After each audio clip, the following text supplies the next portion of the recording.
Hi, I'm Jim Tolles, and today I want to talk about the purpose of life.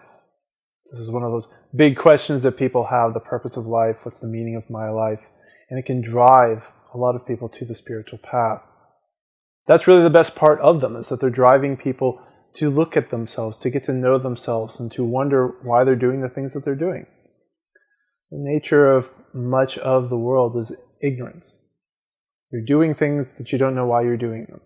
You don't understand where they come from, and you don't really fully understand the ramifications of whatever those actions happen to be. And this is how we end up in cycles of war and pain and suffering like that, because we're carrying so much pain inside us, and if we don't address that pain, whatever those pains may be, then we tend to act that pain out. And acting that pain out perpetuates it because you're hurting somebody else. And these cycles go on and on and on. And so as we come to the spiritual path, many people start to have these questions like, why am I doing what I'm doing? Where is this all going? What's the meaning of life? And so from this stage, you can start to grow. You can start to look at yourself and get to know yourself and to see what's going on inside. And that's really the most important aspect of the questions of what is the meaning of life? What is the purpose of life?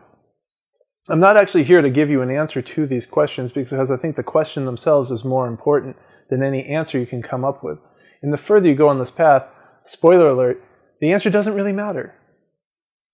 Because life is its own purpose, and purpose for the most part is an ego idea. It's a mental concept that we usually make up to try and make ourselves feel safe or feel good about ourselves. But the reason it becomes less interesting the further you go is because you tend to feel safe and more at peace and more in love with yourself, so you don't need any sort of answer to bring that feeling.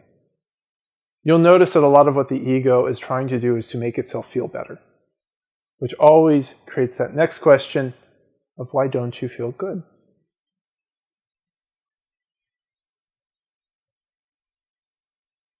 It's a powerful thing to pause and to notice that, to notice those places inside that don't feel good and start to wonder why they're there. Once again, it's the sacredness of our questions.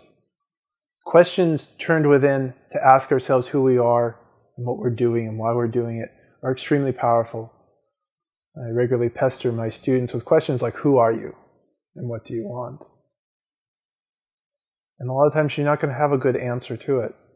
And a lot of the what do you want question is one that I come to a little bit more slowly, because most people just give you their automatic response, their socially trained response, which is like, oh, I want a car. I want romantic love. I want a house. I want a job that pays well. I want a retirement. All right, we have all these things that we've already decided in our heads because other people told us that's what we wanted.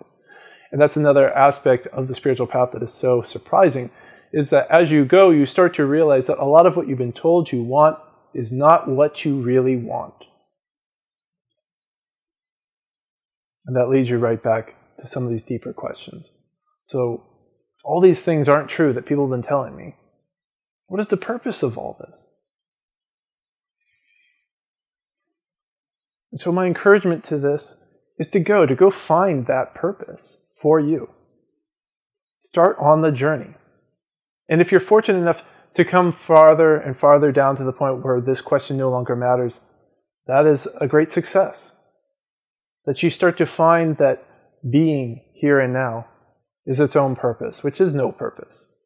This sounds paradoxical, but this is where you start to find out that the mind's ideas just aren't that useful.